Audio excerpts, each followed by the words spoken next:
et c'est l'heure du magazine du dimanche. Le sujet qui nous intéresse aujourd'hui est le stress, la dépression et le travail. Comment prévenir, gérer le stress? Quelles sont les conséquences du stress, de la dépression sur l'individu, son milieu professionnel? Pour répondre à toutes ces questions, nous avons avec nous un invité, Dr Bissouma Anna Corinne. Elle est psychiatre, chargée d'études au Programme national de santé mentale. Bonjour docteur. Bonjour Marie-Laure. Merci d'avoir répondu à l'invitation de RTI1. C'est un plaisir. Alors tout de suite, qu'est-ce qu'il faut entendre par stress? Alors le stress, Marie-Laure, c'est une réaction de l'organisme. C'est une réaction de l'organisme aux situations ou aux événements. C'est une réaction de, on va dire, de notre esprit. Si vous voulez, l'esprit de l'homme, c'est un peu comme cette balle. Comme cette balle, voilà. Petite balle. Comme cette petite balle. Et tous les événements que l'on va subir vont agir comme ça, en exerçant une pression. Et lorsqu'on arrive à surmonter l'événement, lorsqu'on arrive à répondre aux sollicitations comme un dossier qu'il faut faire dans l'urgence parce que le patron doit aller en mission, lorsqu'on arrive à surmonter ou à réaliser ce qu'il y a à faire, eh bien notre esprit qui était comprimé par l'événement revient à la position normale. Donc, quand la tâche est accomplie, voilà. Mais le stress fait partie de la vie. C'est important parce que j'insiste dessus. Non, c'est pas mauvais. C'est pas mauvais. Généralement, quand on emploie le terme stress, on pense aux effets négatifs du stress. C'est les effets négatifs du stress qu'on voit. Pourtant, le stress, c'est cette réaction-là que nous avons lorsque nous sommes sollicités par un événement ou par des choses, des exigences de notre vie. D'accord, donc voilà. C'est un sentiment qu'on ressent. Est-ce qu'il y a une différence entre le stress et la peur? Alors, le stress, ce n'est pas un sentiment, ce n'est pas une émotion. C'est vraiment une réaction de l'organisme et de l'esprit. C'est-à-dire qu'il va y avoir une manifestation psychique. Donc, il n'a rien à voir avec la peur. Ça n'a rien à voir avec la peur, puisque la peur est une émotion. Mais par contre, lorsqu'on est stressé, on peut développer de la peur, on peut développer de l'anxiété et avoir des difficultés à réagir devant les situations. On parle souvent de variété de stress. Oui. Alors, il y a effectivement différents types de stress en fonction des événements. J'insiste dessus. Hein. On est stressé parce qu'on est sollicité par quelque chose. Il y a une urgence. Il y a une urgence. Le stress va être, on va dire que c'est un stress court ou un stress aigu lorsque, par exemple, vous devez passer un examen. Vous devez passer un examen, vous avez un entretien, voilà, ça va être un stress très court ou aigu parce que l'événement que vous devez surmonter, il est bref, il est court, il est précis aussi dans le temps. Il y a les stress aigus. Donc ça c'était les stress aigus, les stress chroniques, pardon. Les stress chroniques parce qu'il y a une sollicitation importante répétée. Est-ce que vous pouvez donner des exemples précis? Oui, tout à fait. Des cas pratiques. Tout à fait. Pour qu'on puisse, alors, voilà. Quand vous êtes dans une situation de maltraitance, une situation de torture, là c'est un stress chronique. Parce qu'il y a toujours quelque chose, vous voyez, qui appuie comme ça sur votre esprit. Lorsque vous êtes dans une situation professionnelle difficile, il y a une mauvaise organisation du travail, il y a des difficultés au travail, vous allez vous retrouver donc dans un stress chronique. Il y a aussi les stress qui sont liés au traumatisme. Lorsqu'il y a un deuil, lorsqu'il y a l'annonce d'une maladie grave comme un cancer, vous allez avoir un stress. Donc, c'est toutes ces manifestations qu'il va y avoir au niveau du corps pour s'adapter et pour répondre aux exigences liées à la situation. Est-ce qu'on peut dire que ce sont des causes, par exemple? Quand on parle des variétés, vous avez parlé de cas de décès, de cas de maltraitance. Est-ce que c'est ce qui est appelé comme cause? Sinon, s'il y a d'autres causes, est-ce que vous pouvez nous éclairer là-dessus? Oui, il y a plusieurs causes. Je parlais de ces différentes situations-là, mais il y a, voilà, qui peuvent entraîner du stress.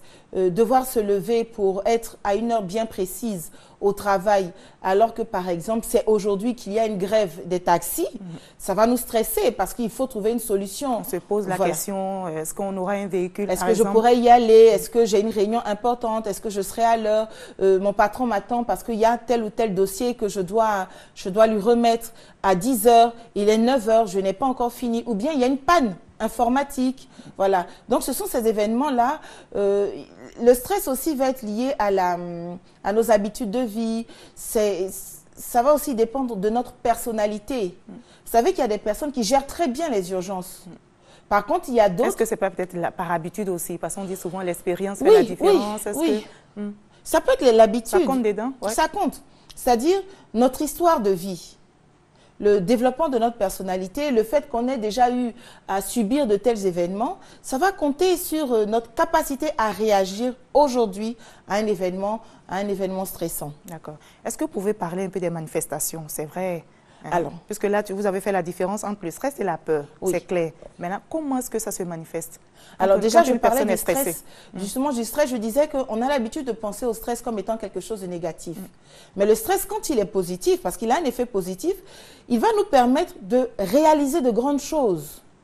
C'est le stress qui permet, par exemple, à un sportif de puiser au plus profond de lui-même pour franchir la ligne d'arrivée. C'est le stress qui va nous permettre de déployer le maximum de nos capacités. Mais on va dire que le stress est négatif quand il nous empêche de répondre aux sollicitations de la vie. Et le stress va réagir alors à plusieurs niveaux au niveau du corps. Vous voyez, il y a un impact au niveau du cerveau. Généralement, quand les gens sont stressés, il y a des céphalées. La personne a mal à la tête, elle commence à avoir des vertiges, elle est irritable, énervée, en colère. Et ça, c'est négatif. Ça, c'est les effets négatifs du stress. J'insiste sur le fait que c'est les effets négatifs du stress. Une répercussion au niveau de la peau. Quand on est stressé, on a des démangeaisons, on a des dermatoses, on a de l'acné parfois dû au stress. Le stress va réagir au niveau des muscles et des articulations. Rhumatisme, douleur. Au niveau du cœur, palpitations, hypertension artérielle. Au niveau des poumons, on va avoir ce qu'on appelle les dyspnées, c'est-à-dire que la respiration est coupée. Au niveau de l'estomac, vous allez avoir un ulcère, vous allez avoir des douleurs, vous allez avoir de la nausée, des vomissements, de la diarrhée, des nausées, de la diarrhée, bien même de la constipation. Pardon, il n'y a pas de vomissement dedans. Voilà. Au niveau du pancréas, au niveau des intestins, au niveau du système reproducteur, les personnes qui sont stressées vont avoir, chez les femmes, on peut observer une aménorrhée, c'est-à-dire qu'il n'y a plus de menstrues. Et chez les hommes, on va voir que parfois, il y a une baisse de la libido, une faiblesse sexuelle. Le stress tout ça dû au stress. Tout ça dû au stress. Tout à l'heure, docteur, vous avez dit que le stress, ça fait partie de la vie, c'est normal et c'est même positif. Oui. Alors là, ça fait un peu peur. Oui, mais c'est parce qu'on n'a pas la capacité à gérer. Parfois, on est dans des situations qui dépassent nos capacités. Il y a malheureusement que dans une situation professionnelle, on peut être trop sollicité. Quand le travail, les tâches ne sont pas précises, quand il y a trop de choses, quand il y a trop d'urgence. Dans ce cas, il faut donc savoir gérer le stress. On va en parler tout à l'heure. Voilà. Alors, tout à l'heure, quand vous avez parlé des manifestations, est-ce que vous pouvez en même temps brosser les conséquences du stress, notamment le stress négatif? Mais donc, alors, le stress négatif, je vais vous montrer au début cette balle. Notre esprit, il est comme ça. Et quand on est trop stressé, on finit par être comme ça. Vous voyez, c'est l'esprit qui commence à être froissé. Froissé, fatigué, vidé de son énergie. On emploie souvent cette expression, je suis gonflé à bloc, je suis bien. Et puis là, je suis épuisé, il n'y a plus rien. Il n'y a plus de... Et là, dans ce cas, ouais. La personne, justement, va peut-être faire une dépression. Peut-être faire une dépression d'épuisement parce qu'il y a eu trop... On a trop sollicité l'esprit, le corps a trop été sollicité parce que quand il y a du stress, vous voyez, il y a une sécrétion d'adrénaline. Justement, cette adrénaline va faire qu'on est capable de relever le défi que ça peut représenter. Mais quand l'organisme est trop sollicité, quand il y a trop d'exigences, quand il faut réduire ses heures de sommeil, quand il faut vraiment puiser au plus profond de soi-même, et trop longtemps, on finit par être déprimé. Oui, parfois déprimé. Parfois déprimé. Et c'est l'une des conséquences du stress. On va regarder cet élément et puis poursuivre notre entretien. La rencontre a permis de faire la lumière sur la dépression, ce mal psychologique qui représente environ 20% des consultations des psychiatries adultes et 10% des cas suivis en psychiatrie de l'enfant en Côte d'Ivoire. Cette pathologie psychique a été exacerbée par les nombreuses crises qui ont secoué le pays. D'ailleurs, selon l'OMS, l'Organisation mondiale de la santé, la dépression deviendra la deuxième cause d'invalidité dans le monde après les maladies cardiovasculaires. Ça s'accompagne d'un certain nombre de signes, de beaucoup d'angoisse et d'une vision très pessimiste de soi-même, de la vie, d'un désintérêt pour tout, d'une baisse d'énergie.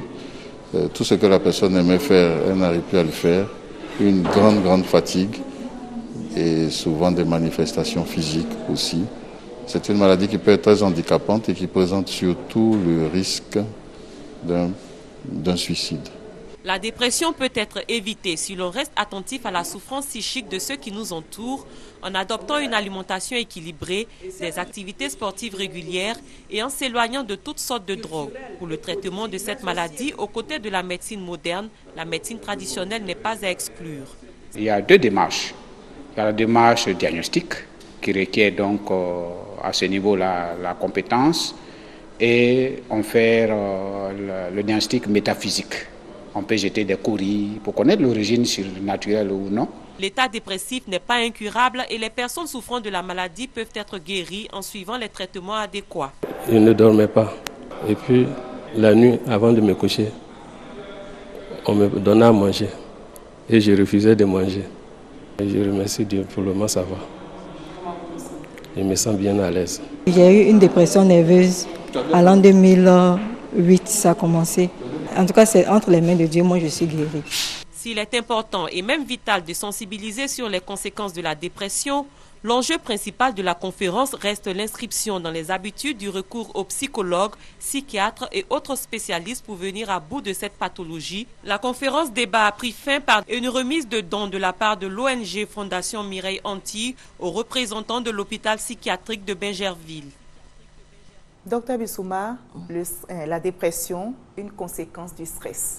Oui, la dépression est une des conséquences du stress, parce qu'il y a plusieurs conséquences au stress.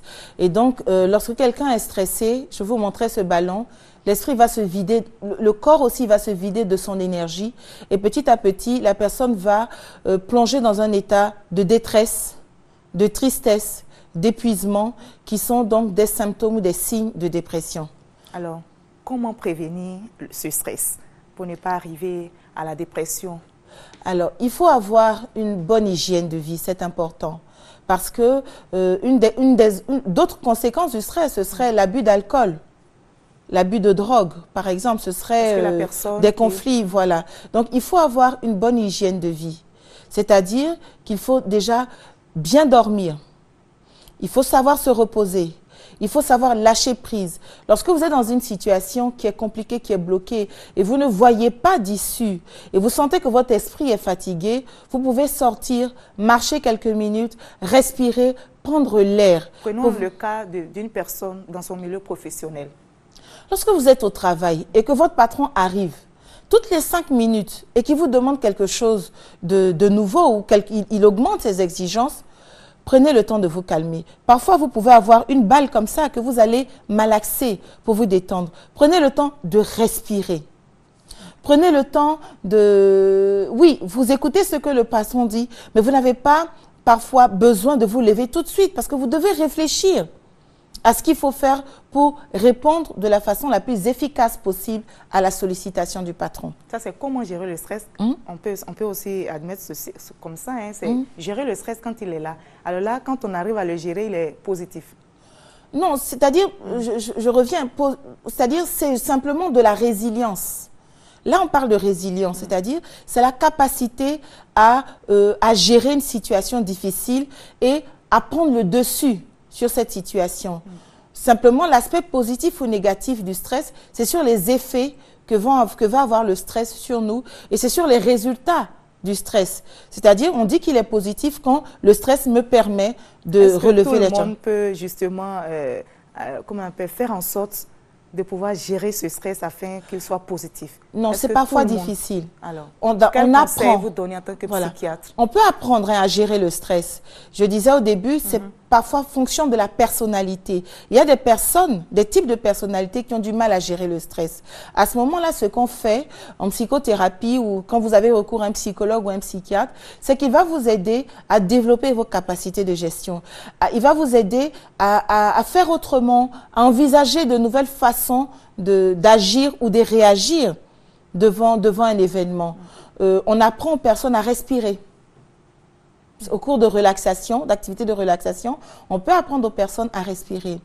Le recours, c'est pas toujours aux médicaments, c'est pas toujours les médicaments qu'on va prescrire. Ce sont vraiment des activités où on travaille sur la façon de réfléchir, la façon de réagir, et les personnes peuvent apprendre à gérer le stress. Et souvent, on parle aussi dans le milieu professionnel. Je ne suis pas psychiatre, hein, mais ce que j'ai pu voir, c'est qu'il faut aussi être organisé. Oui. On a même entendu aussi dans le reportage, il faut avoir une bonne alimentation. Alors. Oui, il faut savoir s'organiser. On ne peut pas tout faire en même temps. Lorsqu'il y a beaucoup de charges ou beaucoup d'exigences, beaucoup de travail à faire, il faut essayer de se donner un emploi du temps. Même quand on est adulte. Il faut avoir une répartition de son temps de travail et puis inclure dans ce programme, des moments de détente, des moments de loisirs pour digérer et laisser couler parfois et donc gérer son stress. Merci beaucoup, Dr Bissouma. Je pense qu'on a retenu l'essentiel. Il faut donc savoir gérer son stress, se donner un peu de repos, avoir une bonne alimentation. Et merci à vous, chers téléspectateurs, de nous avoir suivis. Retenez que nous avions avec nous Dr Bissouma Anna Corinne. Elle est psychiatre chargée d'études au Programme national de santé mentale.